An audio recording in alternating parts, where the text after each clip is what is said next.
नमस्कार, good morning, जय हिंद, सत श्री अकाल, राधे राधे। कैसे हो आप सभी लोग। स्वागत है आप सभी का कैप्टन जिले सिंह एकेडमी के योद्धा बैच में। और मेरे प्यारे विद्वान साथियों, हम जिस पॉइंट पर बात कर रहे थे वो पॉइंट है, हमने कंप्लीट किया था काइनेटिक एनर्जी। लास्ट हमारा टॉपिक था काइनेटिक एनर्जी एंड मोमेंटम का रिलेशन। और आज हम पढ़ने वाले हैं potential energy and energy conservation theory. आज की क्लास में जो हम जिन पॉइंट पर हम बात करने वाले हैं वो पॉइंट ये रहने वाले हैं साथियों। एक बार सभी विद्वान साथी इस क्लास को अपने सभी बच्चों के साथ शेयर करें और जो साथी जुड़े हुए हैं वो इस सेक्शन को अवश्य लाइक करें। चलिए साथियों, आज की हम बात करते हैं। तो सबसे पहले हम बात करेंगे पोटेंशियल एनर्जी की। किसकी बात करेंगे? पोटेंशियल एनर्जी की। पोटेंशियल एनर्जी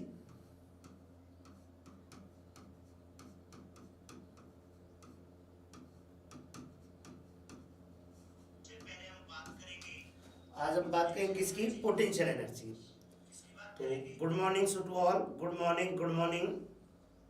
चलिए, तो हम बात करेंगे बेटा potential energy. Potential energy as a rest, work as a rest, work as a rest.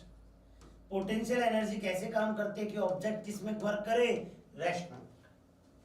Potential energy तीन चीजों पर डिपेंड करती है, मास, ग्रेविटी और हाइट पर।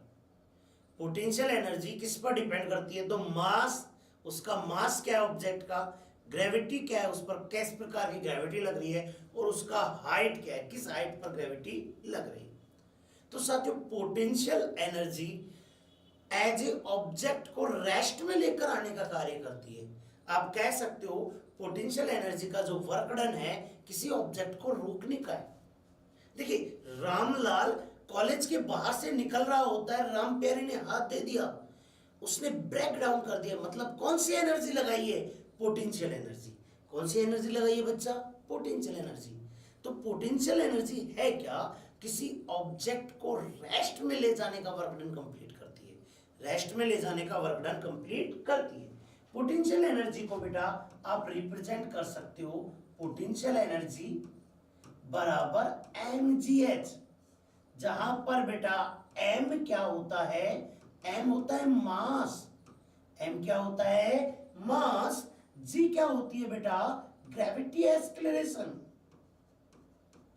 Gravity acceleration. और बेटा हाइट क्या होती है? हाइट, h क्या है यहां पे? हाइट। मैं आपको दोबारा बोल रहा हूं साथियों कि हम पोटेंशियल एनर्जी की बात कर रहे हैं। पोटेंशियल एनर्जी क्या है? mgh, m मास, g ग्रेविटी, h हाइट।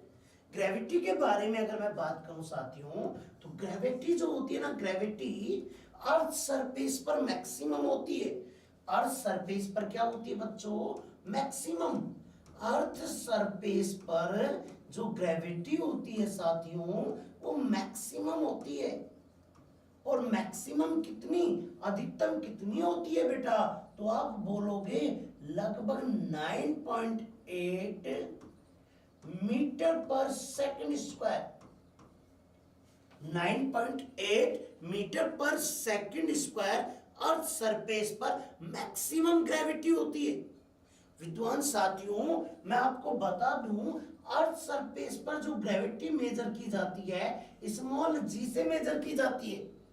और साथियों, जो ग्रेविटी मेजर की जाती है वो capital G capital M upon R square होती है।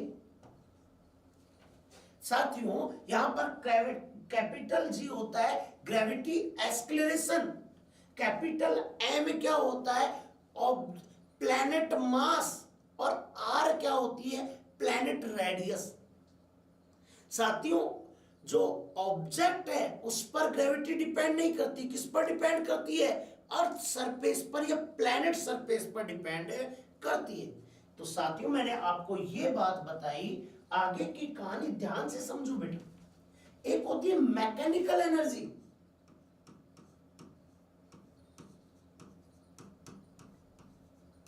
मैकेनिकल एनर्जी, मैकेनिकल एनर्जी क्या होती है विद्वान साथियों? मैकेनिकल एनर्जी कहते किसे? तो मैकेनिकल एनर्जी कहते हैं किसी ऑब्जेक्ट को मोशन में ले जाने का कार्य करती है। किसमें? मोशन में, या उसको रेस्ट में ले जाने का कार्य करती है। मतलब आप कह सकते हो मैकेनिकल एनर्जी जो यांत्रिक ऊर्जा जो होती है विद्वान साथियों, यांत्रिक ऊर्जा जो होती है ना, ये यांत्रिक ऊर्जा होती क्या है? तो यांत्रिक ऊर्जा एक काम करती है बेटा, kinetic energy, kinetic energy plus potential energy, potential energy. अगर मैं दोनों को एक साथ मिला दूं, मैं गतिज ऊर्जा और स्थितिज ऊर्जा दोनों को एक साथ मिला दूं, तो बेटा मुझे क्या मिल जाएगी? Mechanical energy. देखो काइनेटिक एनर्जी जो मैंने बोला गतिज ऊर्जा, और गतिज ऊर्जा होती क्या है मेरे साथियों? तो गतिज ऊर्जा होती है हाफ mv²। कल पढ़ा के गया था बेटा, हाफ mv²। और पोटेंशियल एनर्जी स्थितिज ऊर्जा क्या होती है? स्थितिज ऊर्जा क्या होती है? तो आप बोलोगे सर mgh। और इन दोनों को अगर मिक्स कर दूं, इन दोनों को अगर मिक्स कर दूं, तो बेटा क्या बन जाती है? Mechanical energy. तो मैकेनिकल एनर्जी, सार्थक शर्मा, राम राम गुरुजी, राम राम सार्थक भाई, राम राम। चलिए, तो पोटेंशियल एनर्जी क्या होती है? पोटेंशियल एनर्जी होती है साथियों kinetic energy, sorry mechanical energy क्या होती है? Kinetic energy plus potential energy, दोनों को अगर मैं ऐड करूं तो बेटा क्या कहलाती है? Mechanical energy. जैसे अगर बात करना चाहे, एक इंस्ट्रूमेंट होता है डायनेमो, डायनेमो ध्यान से समझिएगा, एक इंस्ट्रूमेंट क्या होता है? डायनेमो। हिंदी में विद्यार्थियों से जनित्र कहते हैं, डायनेमो जनित्र। क्या काम करता है भाई डायनेमो? ये डायनेमो कार्य क्या करता है? वर्कडन क्या करता है भाई? तो आप बोलोगे सर डायनेमो एक वर्कडन करता है। क्या? मैकेनिकल एनर्जी को कन्वर्ट करता है। थैंक यू सार्थक, आपके इस प्यार के लिए धन्यवाद दोस्त, धन्यवाद। चलिए, डायनेमो क्या काम करता है? तो डायनेमो करता है बेटा मैं convert mechanical energy to electrical energy. Dynamo क्या करता है? Mechanical energy to electrical energy में कन्वर्ट करने का प्रयास करता है। कौन बेटा? तो कौन करता है? डायनेमो। डायनेमो एक वर्क करता है, मैकेनिकल एनर्जी को किसमें कन्वर्ट करता है? इलेक्ट्रिकल एनर्जी में कन्वर्ट करने का कार्य कौन करता है? तो आप आंसर देंगे सर डायनेमो करता है। साथियों एक और बात बताता हूं, अब मुझे एक बात बताइए, एक एनर्जी दूसरे में बदली। अच्छा, एक इलेक्ट्रिक मोटर होती है बेटा, एक कौन होती है? Electric motor. बताइए मेरे साथियों कमेंट बॉक्स में कि यह कार्य क्या करती है? विद्युत मोटर क्या वर्क करती है? आप बताइए मेरे साथियों, विद्युत मोटर क्या कार्य करती है? इलेक्ट्रिक मोटर का वर्क डन क्या होता है? कमेंट बॉक्स में बताइए। इलेक्ट्रिक मोटर जो वर्क डन करती है वो बेटा इलेक्ट्रिकल एनर्जी को कन्वर्ट करती है। किसमें बेटा? मैकेनिकल एनर्जी में। Convert electrical energy to mechanical energy by electric motor. तो इलेक्ट्रिक मोटर के द्वारा इलेक्ट्रिक एनर्जी को किसमें कन्वर्ट कर दी जाती है? Mechanical energy. अब साथियों मुझे बताइए, क्या एनर्जी डिस्ट्रॉय हुई? क्या एनर्जी डिस्ट्रॉय हुई? क्या एनर्जी खत्म हुई? नहीं। आप कहोगे सर नहीं, एनर्जी खत्म कहां हुई सर? एनर्जी तो बदल गई एक रूप से दूसरे रूप में। One form to another form में क्या हो गई, चेंज हो गई एनर्जी। बेटा यही एनर्जी कंजर्वेशन लॉ है। यही लॉ कहता है कि एनर्जी एक से दूसरे रूप में बदलती है, कभी एनर्जी को नष्ट नहीं किया जा सकता। एनर्जी एक फॉर्म से दूसरे फॉर्म में बदली जा सकती है, पर उसको नष्ट नहीं किया जा सकता, खत्म नहीं किया जा सकता। इस ब्रह्मांड में टोटल एनर्जी क्या है, तो इक्वल है, बराबर है। उसको ना खत्म कर सकते ना उसको बना सकते हैं। हाँ, एक रूप से दूसरे रूप में चेंज कर सकते हैं। जैसे मैं अगर बात करना चाहूं बेटा, तो आपको पता है लाउड स्पीकर क्या काम करता है?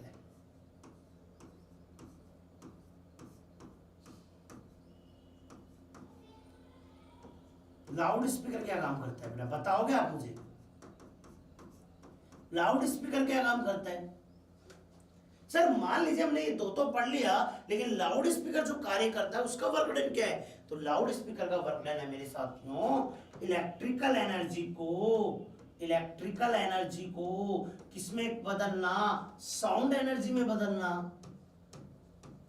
साउंड एनर्जी में क्या काम किया बेटा? इलेक्ट्रिकल एनर्जी को किसमें कन्वर्ट कर दिया? तो साउंड एनर्जी में कन्वर्ट कर दिया। किसने बेटा? तो आप बताओगे सर किसने? लाउड स्पीकर ने। लेकिन माइक्रोफोन ने क्या किया? माइक्रोफोन ने क्या किया?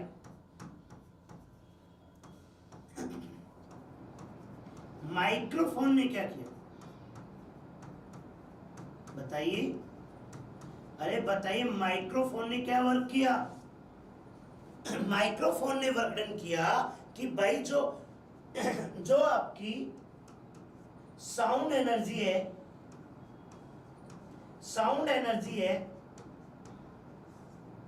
कौन सी एनर्जी? Sound energy. इस साउंड एनर्जी को कन्वर्ट कर दिया बेटा किसमें? तो आप बोलोगे इलेक्ट्रिकल एनर्जी।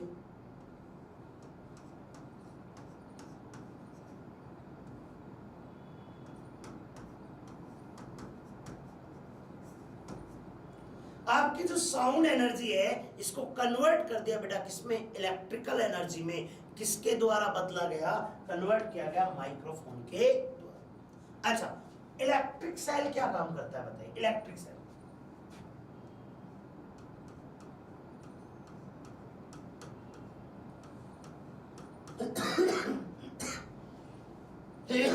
सॉरी, विद्युत सेल क्या कार्य करता है?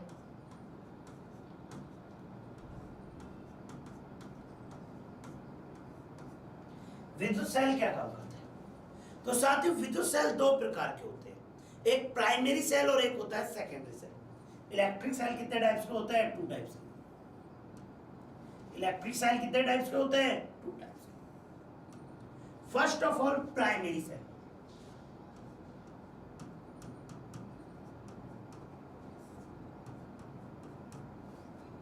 और second of all secondary cell.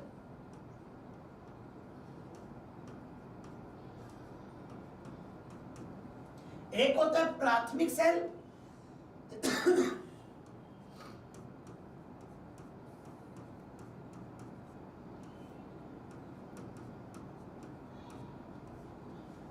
और एक होता है द्वितीयक सेल।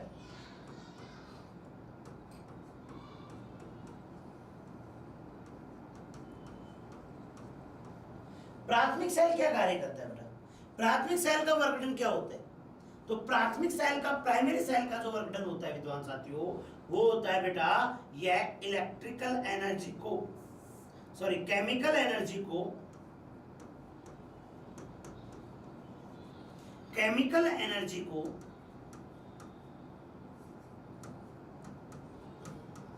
इलेक्ट्रिकल एनर्जी में बदलता है।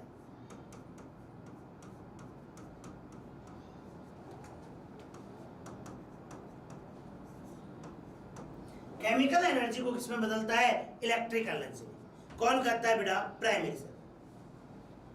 सेकेंडरी सेल क्या करता है?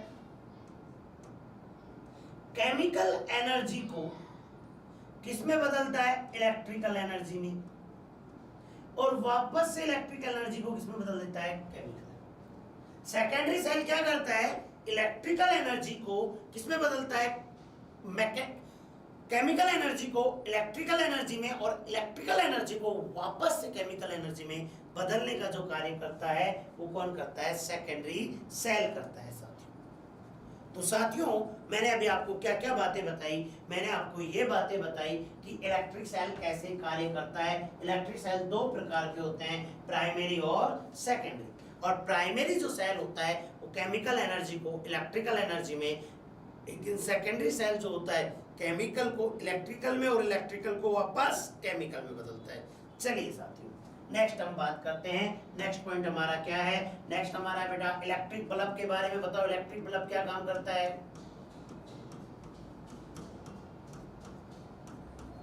इलेक्ट्रिक बल्ब क्या काम करता है बताइए। विद्युत बल्ब का कार्य बताइए।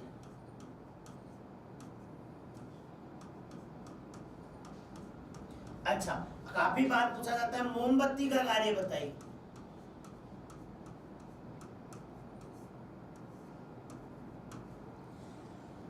बताइए इलेक्ट्रिक बल्ब का क्या कार्य है और मोमबत्ती का क्या कार्य है। सर इलेक्ट्रिक बल्ब की जब बात आती है तो इलेक्ट्रिक बल्ब काम करता है बेटा इलेक्ट्रिकल एनर्जी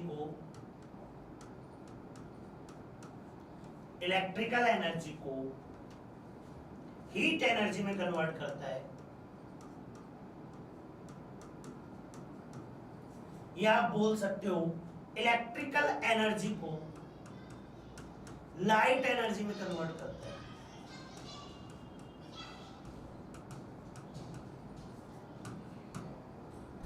यस या नो, इलेक्ट्रिकल एनर्जी को हीट एनर्जी में या इलेक्ट्रिकल एनर्जी को लाइट एनर्जी में कन्वर्ट करने का जो कार्य करता है वो कौन करता है, तो इलेक्ट्रिक करता है। लेकिन मोमबत्ती क्या काम करती है, मोमबत्ती करती है बेटा केमिकल एनर्जी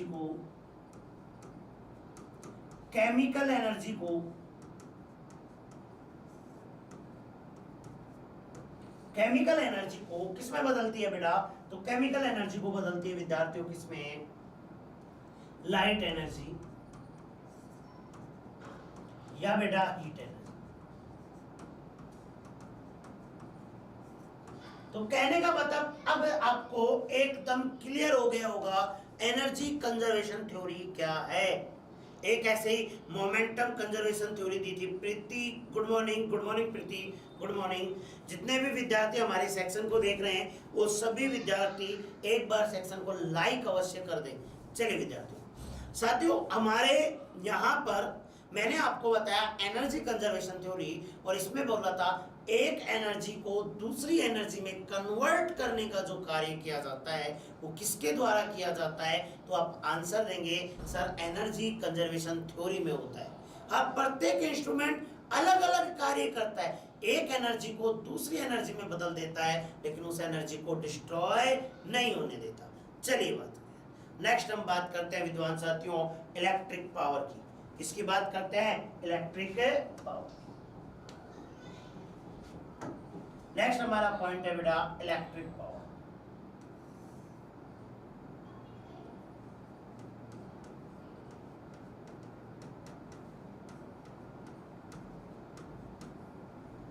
इसे हम बोलते हैं विद्युत शक्ति।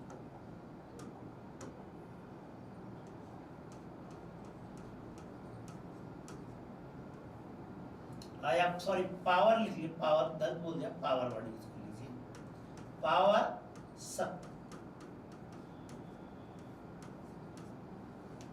शक्ति होती क्या है, पावर होती क्या है, पावर होती क्या है, तो पावर होती है विद्वान साथियों मैं आपको बता दूं पावर हम उसे कहते हैं कितना वर्क डन किया, कितने समय में किया, how many work done in how many time, आपने जो वर्क डन कंप्लीट किया है वो कितने समय में किया है।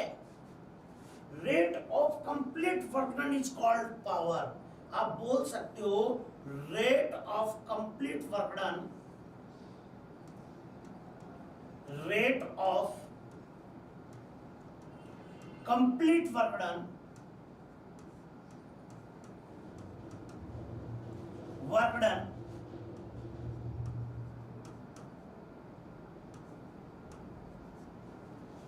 is called power।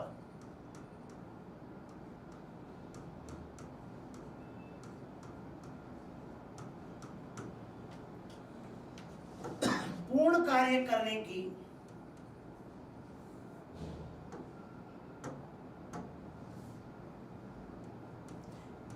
करने की दर को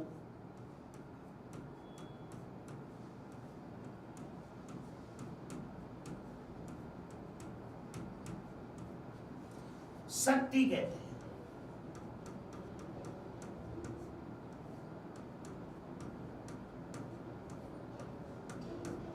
कार्य करने की दर को शक्ति कहते हैं। अब बेटा मैं पावर की बात करूं, पावर क्या होता है? W अपॉन में T। सर T नीचे क्यों बोला? बेटा रेट लग गई, क्या लग गई? रेट। दर वर्ड आ गया, रेट या दर वर्ड आ गया तो समझ लीजिएगा टाइम कहां पे बैठा हुआ है? नीचे बैठा हुआ है बेटा। Good morning to all. जितने भी विद्यार्थी देख रहे हैं एक बार सेक्शन को अवश्य लाइक करें अगर कंटेंट आपको समझ आ रहा हो तो। P बराबर W अपॉन में T, और P बराबर W अपॉन में T है तो W का मतलब हो गया बेटा वर्क और T का मतलब हो गया टाइम। तो वर्क अपॉन में time is called power. Work upon में टाइम इज कॉल्ड पावर, और वर्क अपॉन में टाइम इज कॉल्ड पावर। तो विद्यार्थियों इसे हम कहते हैं जूल, सॉरी वाट। इसे हम क्या कहते हैं? वाट।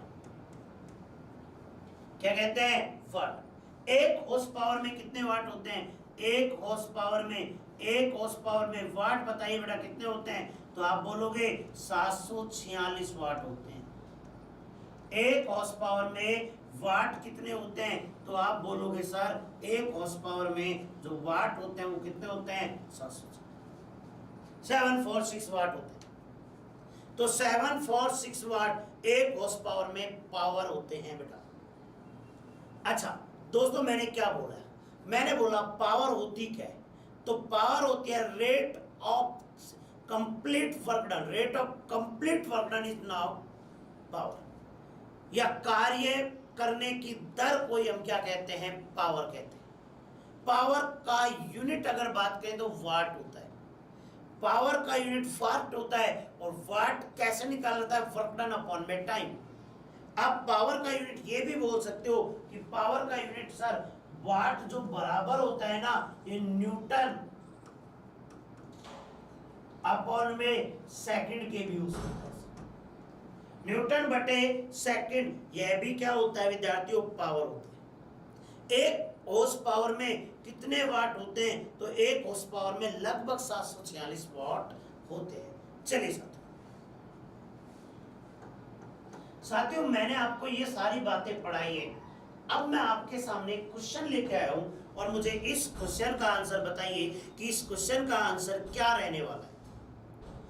एक बार मुझे आप इस क्वेश्चन का आंसर बताइए कि जो क्वेश्चन आपकी स्क्रीन पर है उसका आंसर क्या रहने वाला है।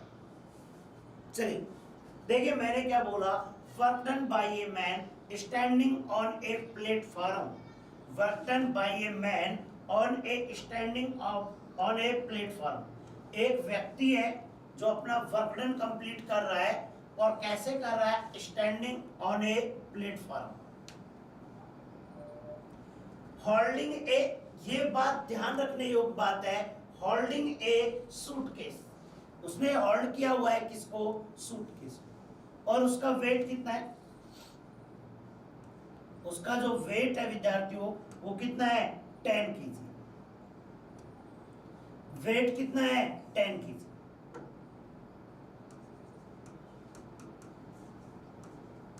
Wait 10 kg।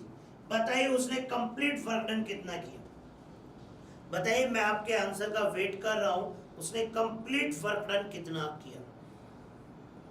कि सर इसका कंप्लीट जो वर्क डन हुआ वो ये हुआ सर।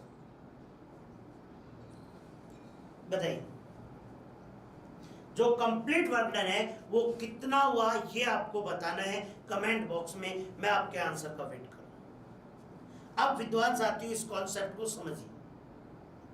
साथियों आपसे क्या कहा जा रहा है क्वेश्चन में? क्वेश्चन आपकी स्क्रीन पर आपसे कह रहा है कि एक व्यक्ति प्लेटफॉर्म पर खड़ा हुआ है और प्लेटफॉर्म पर सूटकेस लेकर के खड़ा हुआ है। होल्ड कर रखा है उसने सूटकेस को। देखो क्या कह रहा है? होल्ड। और होल्ड कर रखा है, होल्ड कर रखा है। तो विद्यार्थियों मुझे एक बात बताइए, क्या उसने डिस्प्लेसमेंट कवर किया? किया क्या? नहीं, डिस्प्लेसमेंट कवर ही नहीं किया। और डिस्प्लेसमेंट कवर नहीं किया तो साथियों वो हॉल लेके चाहे 5 घंटे कर, लेकिन साइंस उसका वर्कडन 0 मानती है। साइंस उसका वर्कडन क्या मानती है? 0। Rohit good morning sir ji. Good morning Rohit, good morning. चलिए, तो उसका वर्कडन क्या रहेगा विद्यार्थियों? 0। अब बच्चा यहाँ पर फॉर्मूला लगाने स्टार्ट कर देता है, सर पोटेंशियल एनर्जी से वर्कडन निकाला जा सकता है mgh। गलती कर दोगे बेटा, आपको एग्जाम टाइम में नॉलेज का गेम नहीं है। नॉलेज तो प्रत्येक विद्यार्थी की इक्वल होती है, क्योंकि उसको पता ही नहीं होता कि एग्जाम वाला क्या पूछने वाला है। यहां पर एग्जाम टाइम में जो खेल होता है ना पूरा, वो खेल होता है बेटा आपके टाइम का।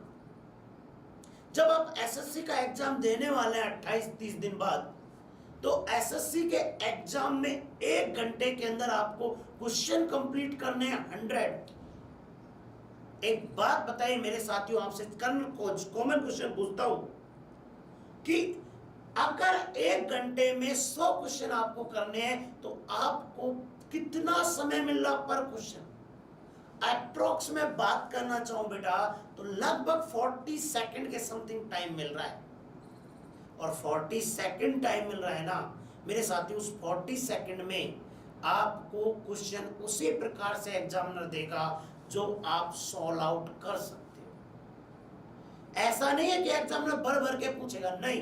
एग्जामिनर का जो उद्देश्य होगा ना क्वेश्चन कंप्लीट करने का, जो तरीका होगा, क्वेश्चन पूछने का तरीका होगा, वो मॉडरेट फॉर्म को यूज करेगा, लेकिन उसमें आपके दिमाग का यूज होना जरूरी है। जैसे इस क्वेश्चन के, अच्छा अगले क्वेश्चन में आप मुझे बताइए, अगले क्वेश्चन में आप मुझे बताइए कि अगले क्वेश्चन का आंसर आप क्या देंगे। मुझे इस क्वेश्चन का आंसर बताइए विद्वान साथियों, कि इस क्वेश्चन का आंसर आप दीजिए मुझे।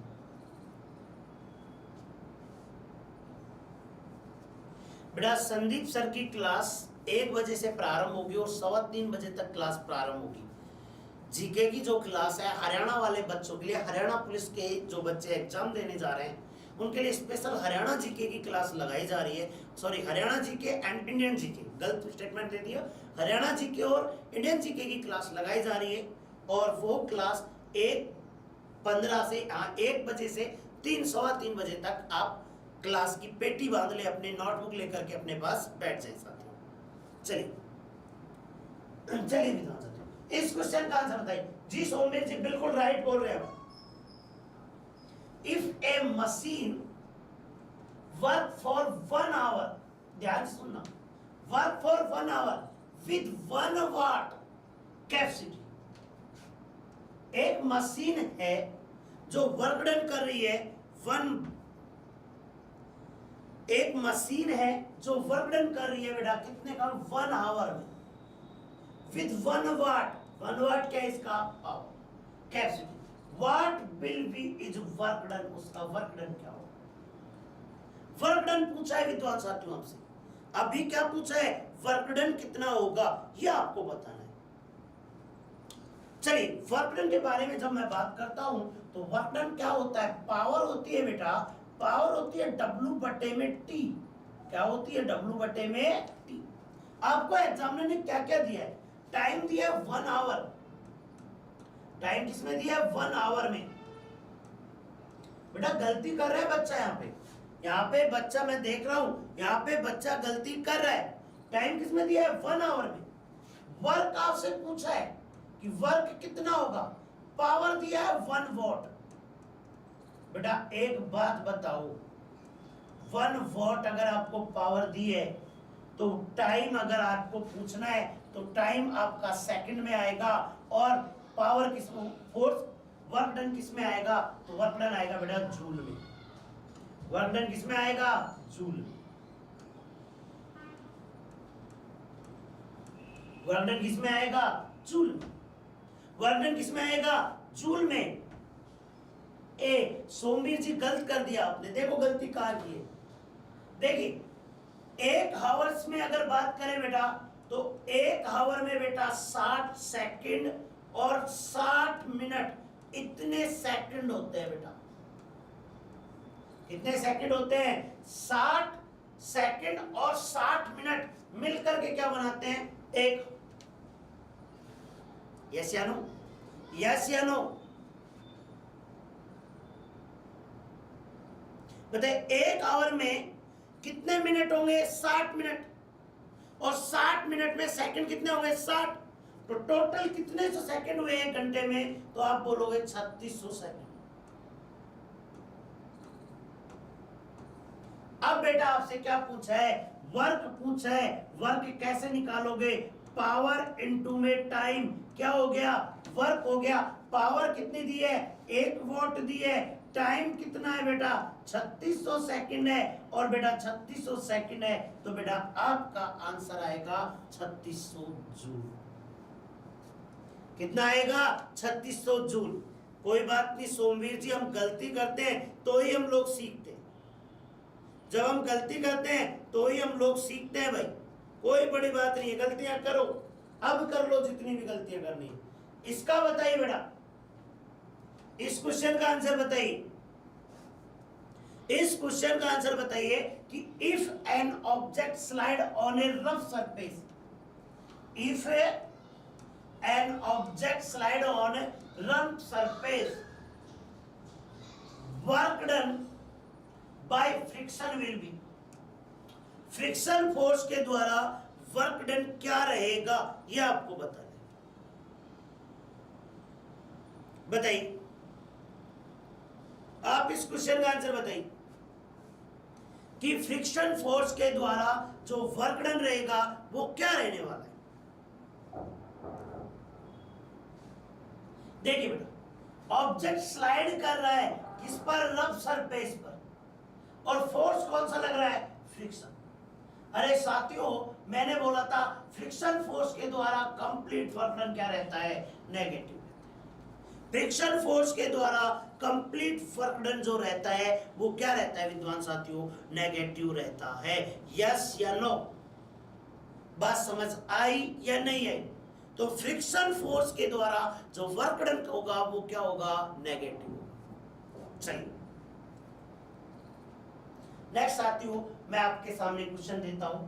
इफ ए ऑब्जेक्ट काइनेटिक, ये मेरे द्वारा एग्जाम में काफी बार ये क्वेश्चन आपको टेस्ट सीरीज में, मॉक टेस्ट में देखने को मिलता है ऐसा question.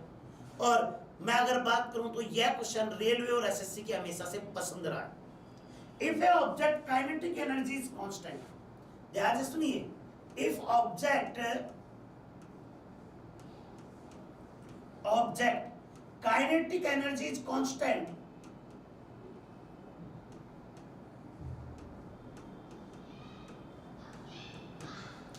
what will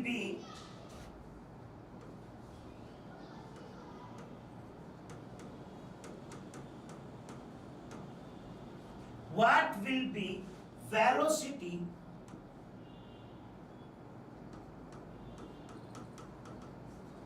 order in car, bus and truck? car, bus and train. Car, bus and train. Option A, car is greater than bus is greater than train. Option B, train is greater than bus is greater than car. Option C, bus is greater than car is greater than train. Option D, train is greater than bus, car is greater than bus। बताइए, चार option आपके सामने, चार option सामने है। Answer बताइएगा कि यदि किसी ऑब्जेक्ट की काइनेटिक एनर्जी को कांस्टेंट कर दिया जाए तो बेटा उसका कंप्लीट वर्क डन होगा वो क्या होगा? काइनेटिक एनर्जी इज कांस्टेंट, तब आपको बताना है कि वेलोसिटी ऑर्डर क्या रहेगा। बताइए, काइनेटिक एनर्जी इज कांस्टेंट, आप बताइए उसका वेलोसिटी ऑर्डर क्या रहने वाला है। देखिए विद्यार्थियों, आपको मैं बता दूं, अगर मैं मास की बात करना चाहता हूं, मास की बात करना चाहता हूं, तो मास ज्यादा होता है बेटा ट्रेन का, और फिर किसका ज्यादा होता है, बस का, और अगर बात करना चाहे कार का। यस या नो? मास ज्यादा किसका होता है, तो पहला ट्रेन का, फिर बस का, और फिर कार का। अब आप लोग सोच रहे हैं सर इस क्वेश्चन में कोई डेटा नहीं है, हम कैसे निकालें इस चीज को। जरूरत ही नहीं है डेटा की बेटा। काइनेटिक एनर्जी कांस्टेंट होने का कॉन्सेप्ट आपको पता होना चाहिए। अगर यह कांस्टेंट है तो बेटा आपको पता होना चाहिए कि बेटा मास है ना, वो अपोजिट हो जाएगा बेटा किसके, वेलोसिटी। ये पता होना चाहिए, मास अपोजिट हो जाएगा बेटा किसके, वेलोसिटी। और यहां पर अगर वेलोसिटी की बात करूं तो वेलोसिटी क्या रहेगी, तो वेलोसिटी रहेगी बेटा car is greater than bus is greater than train.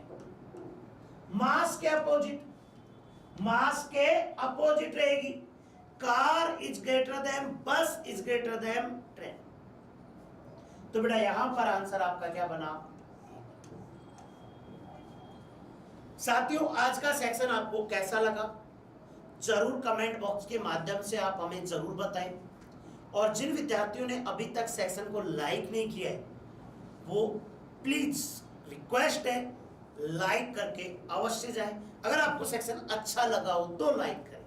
मिलते हैं आपसे नेक्स्ट क्लास में। नेक्स्ट क्लास में हम आपसे वर्क पावर एनर्जी का बेटा हम जो कार्य करने वाले हैं वो कार्य करेंगे बेटा आपके रेगुलरिटी क्वेश्चंस के ऊपर कि क्वेश्चंस कैसे बनते हैं। तो नेक्स्ट कॉन्सेप्ट जो हमारा रहेगा वर्क पावर एनर्जी के क्वेश्चन प्रैक्टिस के ऊपर हम डिस्कशन करने वाले हैं। जय हिंद, जय भारत।